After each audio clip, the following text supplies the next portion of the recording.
For Chelsea supporters, the sacred ground holds a profound significance, being the sole football pitch in England co-owned by a global community of 13,000 fans and counting. With over 23,000 individual shares sold, this unique ownership extends to illustrious figures, including former managers Thomas Tuchel, Frank Lampard, Antonio Conte, and Jose Mourinho. CPO take pride in having John Terry as the president, along with esteemed former players like Pat Nevin, Steve Clark, Marcel Desailly, Jimmy Floyd Hasselbank, David Webb, Dennis Wise, and the late Ray Wilkins among our shareholders. The Chelsea Pitch Owners, CPO, serves a dual role, safeguarding the stadium's future while providing fans with the opportunity to possess a slice of the beloved football club. Share ownership commences at just £100, plus an administration fee, with added value for framed and player-signed shares. These shares are accessible to individuals of all ages and can also be acquired as thoughtful gifts. To grasp the essence of this unique company, you have to know a little history. Back in the 1980s, Chelsea FC found itself confronted with a looming threat posed by property developers eager to transform Stamford Bridge into a residential complex.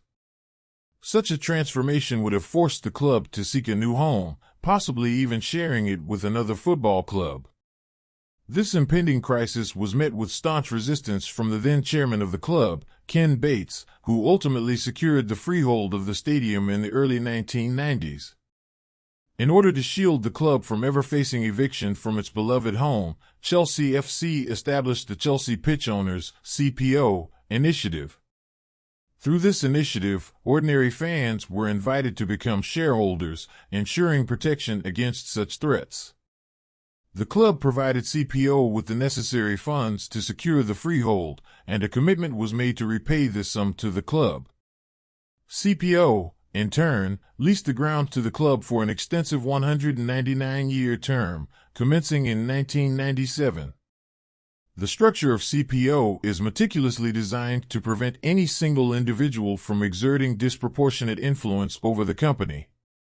Furthermore, in the event that the club contemplates relocating, it faces two choices: surrender the name Chelsea FC to CPO or seek their explicit consent to proceed. This strategic setup secures the legacy and heritage of Stamford Bridge for generations to come. What precisely falls under CPO's ownership? CPO, operating through a wholly owned subsidiary named Chelsea Stadium Limited, possesses the freehold rights to the ground occupied by the current stadium.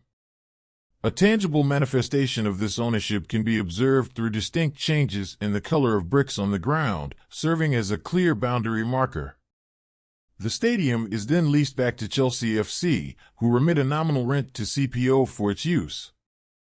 Is it CPO that manages the stadium? No, the stadium and all its related operations are run by the club. How does CPO fulfill its loan repayment to the club? CPO repays its loan to the club by selling shares annually, with 85% of the nominal value of each share contributing to the repayment. How does CPO sustain its operations? While there's a provision in their lease to the club for debt repayment, CPO aims to achieve a balanced financial state each year. This is accomplished by creatively selling shares, including those endorsed by players or presented on the pitch, and by hosting events such as dinners and tournaments.